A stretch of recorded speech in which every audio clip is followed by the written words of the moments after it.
Hello, नमस्कार दोस्तों। आपका हमारे यूट्यूब चैनल में बहुत बहुत स्वागत है। आइए हम शुरू करते हैं वेस्टर्न फ़िलॉसफ़ी। वेस्टर्न फ़िलॉसफ़ी जो कि यूपीएससी ऑप्शनल फ़िलॉसफ़ी का पहला पेपर है, जिसमें वेस्टर्न फ़िलॉसफ़ी के साथ साथ इंडियन फ़िलॉसफ़ी भी आती है। और हम सबसे पहले चर्चा करेंगे उसके सिलेबस की, कि सिलेबस में हमें क्या क्या पूछा जाता है। तो सबसे पहले हम चर्चा करेंगे पाश्चात्य दर्शन में कौन कौन से जो दार्शनिक हैं वो पूछे जाएंगे, क्योंकि हमें पहले पता होना चाहिए कि पढ़ने से पहले सिलेबस में कौन कौन से टॉपिक दे रखे हैं, हम उन्हीं के अकॉर्डिंग पढ़ाई करें। अगर हम ऐसे ही मार्केट से अगर बुक खरीद लेंगे और पढ़ने लगेंगे तो उससे हमारे क्वेश्चन सॉल्व नहीं हो पाएंगे, क्योंकि हम कुछ भी पढ़ेंगे जो ऑप्शनल से जो हमारा सब्जेक्ट है, जो हमारा सिलेबस में दे रखा है, उससे अगर बाहर का हम पढ़ रहे हैं तो कहीं ना कहीं हम गलती कर रहे हैं। तो हम जानने का प्रयास करेंगे पाश्चात्य दर्शन में कौन कौन से जो फिलोसफर्स हैं वो पूछे गए हैं। तो पाश्चात्य दर्शन में पहला जो टॉपिक है वो प्लेटो एवं अरस्तू का है।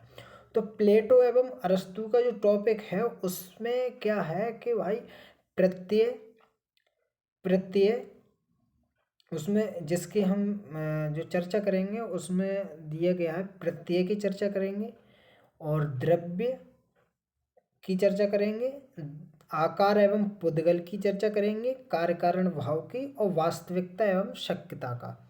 तो ये सभी हम टॉपिक पढ़ेंगे किसमें, प्लेटो एवं अरिस्टोटल में। तो प्लेटो एवं अरस्तु का हम ये पढ़ेंगे क्या क्या, प्रत्यय, द्रव्य, आकार एवं पुद्गल, कार्य कारण भाव, वास्तविकता एवं शक्यता। ऐसे ही हम सेकंड टॉपिक है, सेकंड टॉपिक में हम पढ़ेंगे तर्क बुद्धिवाद। तर्क बुद्धिवाद में जो है देकार्त, स्पिनोजा और लाइब्निज है। तो हम पढ़ेंगे कि देकार्त की पद्धति एवं उनका संदिग्ध ज्ञान, द्रव्य, परमात्मा, मन शरीर द्वैतवाद, यानी मन और शरीर में जो द्वैत की स्थिति बनती है उसको बताया गया है, और नियत तत्ववाद एवं स्वातंत्र्य। तो सबसे पहले हम पहला टॉपिक शुरू करेंगे। वैसे टॉपिक तो 11 टॉपिक हैं। 11 टॉपिक में जो हमें पढ़ना है वो नंबर 1 प्लेटो एवं अरस्तु, तर्क बुद्धिवाद में देकार्त, स्पिनोजा और लाइब्निज को पढ़ेंगे। और तीसरा जो टॉपिक है वो इंद्रियानुभववाद है, इसमें लॉक, बर्कले और ह्यूम को पढ़ेंगे। और चौथा जो टॉपिक है उसमें हम कांट को पढ़ेंगे। कांट एक बहुत ही महत्वपूर्ण दार्शनिक है, और ये हमारे एथिक्स, ऐसे और कई जो जीएस के पेपर हैं उनमें हम कोट कर सकते हैं। और एक बहुत ही सुलझा हुआ दार्शनिक था, क्योंकि पाश्चात्य जो दार्शनिकों में अगर महान दार्शनिकों में चर्चा अगर की जाए तो वो कांट था। कांट जो था, कांट ने जो सिद्धांत दिए थे वो एक संश्लेषणात्मक प्रगानुभाविक निर्णय की संभावना का, स्पेस एंड टाइम, दिक एवं काल और पदार्थ की विवेचना की है, तर्क बुद्धि और प्रत्यय, विप्रतिषेध, परमात्मा के अस्तित्व के प्रमाणों की भी मीमांसा है। तो हम इसको पढ़ेंगे, कांट को भी पढ़ेंगे, हीगल को पढ़ेंगे। हीगल द्वंद्वात्मक प्रणाली, परम प्रत्ययवाद की बात करते हैं। मूर, रसेल एवं पूर्ववर्ती विटगेंस्टीन, इनको पढ़ेंगे हम। और इन जो पढ़ेंगे हम वो आगे वीडियो में चर्चा करेंगे। तार्किक प्रत्यक्षवाद को पढ़ना है, उत्तरवर्ती विटगेंस्टीन को पढ़ना है, फिर समवृत्ति शास्त्र और हर्शल को पढ़ना है। अस्तित्वपरकतावाद ये जो फिलॉसफी थी वो ऐसे समय पर उभरी जब पूरे विश्व अशांति के दौर से गुजर रहा था, और वो था वर्ल्ड वार का समय। तो उस समय बहुत ही ज़्यादा लोग मानसिक तनाव में रह रहे थे। तो अब क्या किया जाए, तो विचारकों ने जो एक फिलॉसफी का जो विकास, एक वियना कॉन्फ्रेंस हुई थी उसमें जो फिलॉसफी उभर कर सामने आई थी वो अस्तित्ववाद थी। अस्तित्ववाद। उसमें हम पढ़ेंगे महत्वपूर्ण दार्शनिक हैं कीरकेगार्ड और सार्त्रे और हाइडेगर। सार्त्र ये तीनों ही बहुत ही महत्वपूर्ण दार्शनिक हैं। और हम फिर पढ़ेंगे टॉपिक नंबर 11 में क्वाइन एवं स्ट्रॉसन को। तो इन चीज़ों को हम पढ़ने से पहले हम बात करते हैं शब्दावली की। तो शब्दावली में हम सबसे पहले समझने का प्रयास करेंगे कि जो फर्स्ट पेपर है पाश्चात्य दर्शन और उसमें इंडियन फिलॉसफी शामिल है। तो इसमें हम यानी वेस्टर्न फिलॉसफी और इंडियन फिलॉसफी में जो मूलभूत अंतर हैं उनको समझने का प्रयास करेंगे। तो पाश्चात्य दर्शन जो है वो उसका उद्देश्य क्या है, सबसे पहले हम उद्देश्य को जानने का प्रयास करेंगे कि पाश्चात्य दर्शन में क्या मतलब उसका ऑब्जेक्टिव क्या है, उसको पाश्चात्य दर्शन मतलब है क्या। तो पाश्चात्य दर्शन क्या है कि पाश्चात्य दर्शन में बौद्धिक जिज्ञासा की उत्पत्ति हुई है। बौद्धिक जिज्ञासा की यानी जो मनुष्य था वो जो भौतिक जगत है यानी जो लौकिक जगत है उसमें जो विभिन्न जो चीज़ें हमें जो दृश्य हैं जो दिखाई देती हैं हमें इंद्रियों के माध्यम से जो दिखाई देती है हम जिनका प्रत्यक्ष कर सकते हैं उनको समझने का प्रयास करता है। उनको समझने का कि ये वास्तविक मतलब है क्या चीज़, और वो जानने का प्रयास करता है कि जो जगत है हमारा जो यानी जो इस सृष्टि की जो रचना हुई वो कैसे हुई है। तो अब इसको हम वेस्टर्न फिलोसफर्स जो थे वो उन्होंने ज़्यादातर जो लौकिक जगत की वस्तुएं उन पर ज़्यादा ध्यान दिया था। तो जैसे जगत था तो जब सृष्टि की रचना हुई कैसे हुई कब हुई कैसे उत्पन्न हुआ इसकी उत्पत्ति किसने की होगी, ऐसी बहुत सारी जो सिद्धांत इस पे गढ़े गए इनको हम आगे जानने का प्रयास करेंगे। तो ये तो पाश्चात्य दर्शन था। पाश्चात्य दर्शन का उद्देश्य था कि बौद्धिक जिज्ञासा की उत्पत्ति यानी मनुष्यों में जो दृश्य वस्तुएं हैं उनके प्रति बौद्धिक रूप से सजग करना कि वास्तविक में ये है क्या, इसकी उत्पत्ति कैसे हुई और इनकी उत्पत्ति किसने की। जबकि भारतीय दर्शन आध्यात्मिक रूप से ज़्यादा परिपूर्ण है और कहीं ना कहीं वेस्टर्न जो फिलॉसफी है वो बौद्धिक जिज्ञासा की तरफ जाती है। वहीं भारतीय दर्शन है वो आत्मिक उत्थान की बात करता है, वो मानसिक संतुष्टि की बात करता है। वो बोलता है कि हमारे जो मन में जो दुख हैं दुखों का निवारण कैसे होगा। जीवन में बहुत सारे जो दुख आ जाते हैं हम ये वहाँ उन्होंने ये जानने का प्रयास नहीं किया ज़्यादातर कि कैसे हुआ क्या नहीं हुआ। हालांकि बहुत दार्शनिक ऐसे थे जिन्होंने बहुत ही अच्छी अच्छी थ्योरी दी हैं, वो आधुनिक समय में सार्थक भी हैं। तो हम जानने का प्रयास करेंगे कि भारतीय दर्शन मानसिक शारीरिक और बौद्धिक तीनों रूप से हमको सक्षम बनाता है। बौद्धिक सोचना भी, लेकिन बौद्धिक जो विकास है जो भारतीय दर्शन का जो हुआ है वो आध्यात्मिक ज़्यादा, जो बौद्धिक विकास जो भारतीय दार्शनिकों का हुआ वो आध्यात्मिक ज़्यादा है। वो प्रागनुभाविक सत्ता की बात ज़्यादा करते हैं। ऐसा नहीं है कि भारतीय दर्शन सिर्फ प्रागनुभाविक सत्ता की बात करता है, बिल्कुल भी नहीं है। क्योंकि जो प्रागनुभाविक सत्ता की बात जो करते हैं वो बात सही है कि भारत पे एक भारतीय दर्शन यानी जो भारतीय दर्शन है उस पर एक आक्षेप लगा दिया गया है वेस्टर्न फिलोसफर्स या वेस्टर्न वर्ल्ड द्वारा कि भारतीय दर्शन है वो सिर्फ दुखों की बात करता है, जीवन दुख है क्या नहीं है, वो बौद्धिक की बात। ऐसा बिल्कुल नहीं। जो हमारा भारतीय दर्शन है वो जीवन से दुखों की समाप्ति के साथ साथ ही बौद्धिक शारीरिक और मानसिक विकास की बात करता है। हम समझने का प्रयास करेंगे। जैसे चारवाक है, तो चारवाक जो है वो प्रत्यक्षवादी दर्शन है।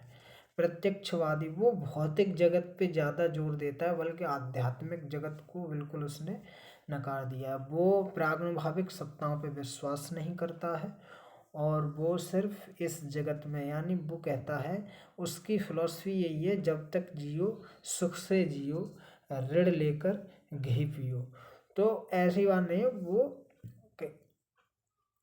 जो चारवाक दर्शन है वो मटेरियलिस्टिक दर्शन है, वो पदार्थ की चर्चा ज़्यादा करता है।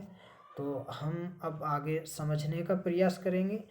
तो ये पहला जो अंतर है वो ये है। अब दूसरा जो है वो ये है कि जो पाश्चात्य दर्शन है उसमें जीवन के संचालन के लिए जो हमारी कानून व्यवस्था है, जो नीति है, वो दिखाई नहीं देती है। यानी वहाँ जो जीवन का संचालन हमें करना है, वहाँ व्यक्ति अनरेगुलेटेड है। तो जो पाश्चात्य दर्शन, वहाँ आचार संहिता नहीं दिखाई देती। आचार संहिता का मतलब यानी जो नीति है, जो नैतिक शास्त्र है, वो ज़्यादा उस पर चर्चा नहीं की गई है।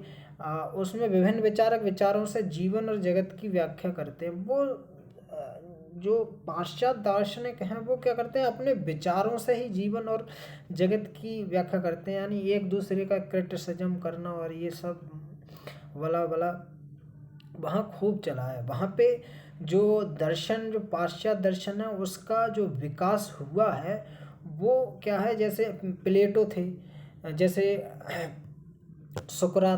सुकरात किसके गुरु थे, प्लेटो के। तो प्लेटो का जो चेला था वो कौन था, अरस्तु। तो सुकरात का खंडन किसने किया, प्लेटो ने, और प्लेटो का खंडन किसने किया, अरिस्टोटल। तो ऐसे ही क्या है, वहाँ उनका एक क्रमिक विकास हुआ है, जो कि खंडन के रूप में वहाँ जीवन और जगत की व्याख्या की है।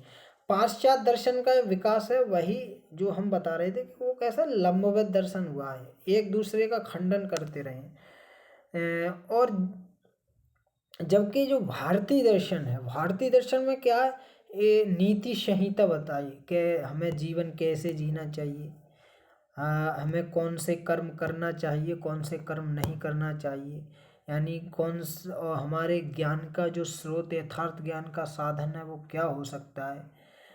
हमें दुष्कर्मों से बचना चाहिए, हमें अनुचित कार्य नहीं करना चाहिए, जीवन में क्या करना चाहिए और क्या नहीं करना चाहिए की विवेचना करता है। और जो भारतीय दर्शन का विकास है वो क्षैतिज विकास है। तो अब क्षैतिज विकास में क्या हुआ कि भाई जैसे मान लो बौद्ध दर्शन है, तो बौद्ध दर्शन में ही क्या हुआ है, उसी परंपरा को आगे बढ़ाया गया है, वहाँ खंडन नहीं किया गया है। वहाँ उसकी जो बौद्ध दर्शन की जो परंपरा थी वो चली आ रही है। और बता दें आपको, बौद्ध जो दर्शन है वो अब तक का सबसे ज़्यादा साइंटिफिक दर्शन है। उसको वैज्ञानिक लोग बहुत बिल्कुल खंडन नहीं कर सकते, क्योंकि वो प्योर साइंस है, प्योर साइंस। तो जो भारतीय दर्शन है वो क्षैतिज विकास हुआ है। भारतीय दर्शन का कैसा विकास हुआ है, क्षैतिज। पाश्चात्य दर्शन में पूर्ववर्ती के मत का खंडन कर अपने मत को प्रस्तुत करना। जो पाश्चात्य दर्शन है वो क्या है, यानी जो पूर्ववर्ती थे, यानी अपने से जो पहले के दार्शनिक थे, उन्होंने जो मत दिए, यानी जो उन्होंने अपने ओपिनियंस दिए, उनका खंडन करना है।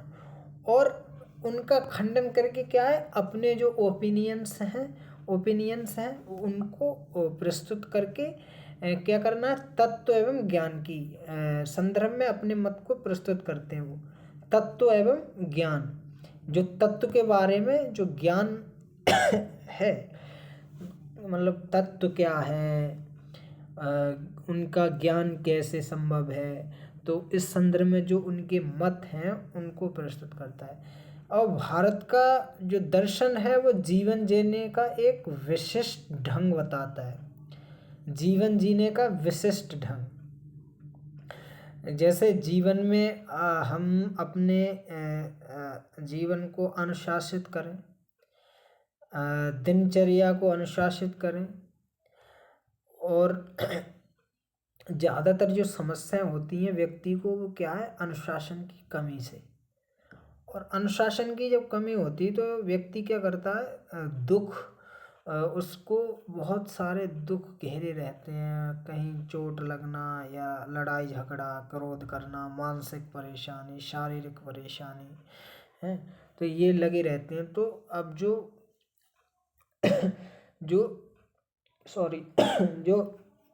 भारतीय दर्शन है वो क्या है, जीवन जीने का एक विशेष ढंग बताता है कि हमें कैसे आचरण करना चाहिए, कौन सा आचरण नहीं करना चाहिए, कौन सा कर्म करना चाहिए, कौन सा नहीं करना चाहिए। इस तरह से भारतीय दर्शन का विकास खंडन मंडन से हुआ है, यानी वहाँ खंडन हुआ है तो फिर वहाँ मंडन भी हुआ है। तो हम अब पढ़ेंगे भारतीय दर्शन का चरम उद्देश्य क्या था। भारतीय उद्दन प्रारंभ में था वो स्वर्ग की विवेचना कहाँ की गई थी, वेदों में। मोक्ष, भारतीय दर्शन समकालिक नैतिक दार्शनिक, जो समकालिक नैतिक दार्शनिक हैं वो भौतिक उत्थान, आत्मनिर्भर, सर्वांगीण विकास की बात करते हैं, मानव कल्याण की बात करते हैं। उनमें मानव कल्याण की जो बात करते हैं वो गांधी, टैगोर, राधा कृष्णन और विवेकानंद हैं। तो जो समकालीन ये नैतिक दार्शनिक हैं। हम एक शब्द का समझने का प्रयास करेंगे कि सरल। सरल का मतलब क्या है, सरल मतलब निरवयव, निरवयव का मतलब जिसमें कोई अवयव ना हो, जिसमें कोई अवयव ना हो गया तो वो अविभाज्य हो गया, यानी उसको विभाजित नहीं किया जा सकता। अब जब विभाजित नहीं किया जा सकता है तो फिर वो क्या होगा, अविनाशी हो गया, यानी उसका विनाश नहीं हो सकता। जिसका विनाश नहीं होगा वो नित्य, नित्य का मतलब क्या है, वो हमेशा है, हमेशा से वो अमर है, अमर, शाश्वत, यूनिवर्सल। और तो यूनिवर्सल, अमर आत्मा। जबकि जटिल, जटिल का मतलब है सावयव, सावयव का मतलब होता है अवयव सहित। अब जिसमें अवयव होंगे, अवयव का अवयव होगा तो भाई विभाज्य होगा, जिसमें अवयव होंगे तो एक अवयव को दूसरे अवयव से अलग किया जा सकता है तो विभाज्य। विभाज्य जो होगा वो क्या होगा, विनाशी होगा, जो विनाशी होगा वो क्या होगा, अनित्य होगा, अनित्य होगा तो फिर कैसा होगा भाई, तो जो अनित्य है, हमारा शरीर क्या है, हमारा शरीर अनित्य है, कोई अमर तो है नहीं, इसका उत्पत्ति हुई है तो इसका क्या होगा, विनाश भी होगा। तो हमारा जो शरीर है वो अनित्य है, अनित्य यानी अमर नहीं है। जबकि ईश्वर क्या है, ईश्वर अमर है, वो नित्य है, शाश्वत है, अमर है। तो अब तो हमने ये दो शब्द समझे। अब बात करेंगे मनुष्य। मनुष्य क्या है, मनुष्य विनाशशील है, मनुष्य मर्त्य है, मर्त्य। शरीर हमारा कैसा है, मर्त्य, मनुष्य मर जाएगा। जबकि हमारी जो आत्मा है, शरीर में जो बैठी हुई आत्मा है, आत्मा क्या है, आत्मा ही परमात्मा है। तो जो हमारे अंदर बैठा है वो कौन बैठा है, परमात्मा। परमात्मा कैसा है, नित्य है, अमर है, शाश्वत है, हैं। तो वो अमर्त्य है, नित्य आत्मा, आत्मा नित्य, आत्मा कैसी है, नित्य, न कभी मरती है, और नित्य क्या है, आत्मा, नित्य आत्मा है, न वो कभी मरती है और ना ही जन्म लेती है। वो क्या है, एक शरीर से दूसरे शरीर को धारण करती है, आत्मा कभी मरती नहीं। तो जो शरीर मरता है, आत्मा नहीं मरती है। तो निमित्त कारण जो है, निमित्त कारण का प्रयास, निमित्त कारण को समझने का प्रयास करेंगे। तो निमित्त कारण क्या है, निमित्त कारण को समझने से पहले हम उपादान कारण को समझते हैं। उपादान कारण क्या है, जैसे कोई सामग्री है, तो जो सामग्री है, जैसे कोई बुक है, अब उस बुक में बहुत सारे कागज़ हैं। अब उन कागज़ को बनाने के लिए जो सामग्री यूज की गई वो क्या है? वो उपादान कारण है। वो क्या है? उपादान कारण है। तो उपादान कारण वह सामग्री है जिससे कार्य का निर्माण किया जाता है।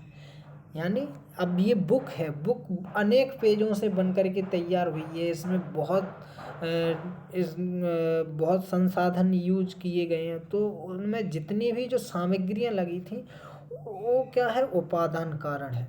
अब हमारे पास अब जिसने इसको बनाया वो कौन है? निमित्त कारण है। तो अब निमित्त कारण क्या है? अब जैसे कागज़ था, अब कागज़ में क्या है भाई, जब आगे कागज़ को बनाने का प्रयास किया गया था तो उसमें जो गति एवं व्यवस्था लाने का जो कार्य किया गया था, जिसके द्वारा किया गया था, वही निमित्त कारण है। यानी जो निमित्त कारण क्या है? जो उपादान कारण में गति एवं व्यवस्था लाकर किसी कार्य की उत्पत्ति करता है उसको हम कहते हैं निमित्त कारण। अब जैसे ये हमारा शरीर है, तो शरीर वैसे चर्चा की गई कि शरीर 5 तत्वों से मिलकर के बना है। अब इन 5 तत्वों में क्या हुआ भाई? 5 तत्वों में गति एवं व्यवस्था लाई। अब गति एवं व्यवस्था कोई सामान्य व्यक्ति तो ला नहीं सकता, तो हमने इसके कौन? ईश्वर। अब ईश्वर ने इसमें गति एवं व्यवस्था ला करके क्या किया? इस शरीर का निर्माण किया। तो हम इसीलिए हम ईश्वर को निमित्त कारण बोलते हैं। यानी जो किसी कार्य को उत्पन्न करने से पहले उपादान कारण में गति एवं व्यवस्था ला करके जिस कार्य की उत्पत्ति करता है उसको हम निमित्त कारण कहते हैं। तो जैसे घट क्या है? घट अब कार्य है, यानी इसका ये तो बन के निर्माण हो गया। अब इस कार्य का मतलब कार्य तो जो घट है, घट बन के तैयार हो गया। तो इसका कारण क्या था? भाई मिट्टी। घट कैसे बना? मिट्टी से। अब मिट्टी से जब घट बना तो कैसा कारण होगा? उपादान कारण होगा। उपादान कारण क्यों होगा? क्योंकि भाई जो सामग्री है जिसको हम कार्य की जिससे उत्पत्ति हम कर रहे हैं वो सामग्री क्या है? उपादान इसीलिए हम उसको कारण कहते हैं। यानी किसी कार्य की उत्पन्न करने कार्य कब उत्पत्ति है? कार्य तभी उत्पत्ति होता है जब उसका कोई कारण हो। बगैर कारण और कार्य में अंतर नहीं किया जा सकता। यानी कार्य की भी उत्पत्ति किसी कारणवश होती है। तो जो उपादान कारण है वो मिट्टी। ऐसे ही निमित्त कारण क्या है? अब इसमें उपादान कारण में गति एवं व्यवस्था लाने का प्रयास किसने किया? कुम्हार ने। तो जो कुम्हार था उसने ही तो घटा का निर्माण किया। अब घट का निर्माण कैसे किया? उसने चाक चलाया। चाक चलाने के बाद उसमें जो रोटेशन हुआ, जो गति होने के बाद में और जो मिट्टी का जो आकार उसने दिया घट को बनाने वाला गति एवं व्यवस्था कौन लेके आया? किसमें? उपादान कारण क्या था? मिट्टी में कौन लेके आया गति एवं व्यवस्था? कौन? कुम्हार। तब का किसकी उत्पत्ति हुई? घट की। घट क्या है? कार्य। यानी उपादान कारण में गति एवं व्यवस्था लाकर जो कार्य की उत्पत्ति करता है उसे ही हम निमित्त कारण बोलते हैं। ईश्वर, बहुत से दार्शनिक बोलते हैं कि ईश्वर इस जगत में है, जबकि कुछ लोग बोलते हैं ईश्वर की सत्ता जो है वो पारलौकिक है। तो इस जगत में जो ईश्वर को मानते हैं वो कौन? उपादान कारण के रूप में मानते होंगे। और जो निर्गुण ईश्वर की अवधारणा है वो कौन? निमित्त कारण के रूप में। तो ईश्वर क्या है? ईश्वर निमित्त और उपादान दोनों है। ठीक है। थैंक यू दोस्तों, आज के लिए बस इतना ही। और हम आगे सही से वीडियो बनाने का प्रयास करेंगे। अगर आपको अच्छा लगा हो तो हमारे चैनल को सब्सक्राइब करें और बेल आइकन को ज़रूर दबाएं ताकि आपको आने वाली वीडियो मिलती रहे नोटिफिकेशन के ज़रिए। Thank you.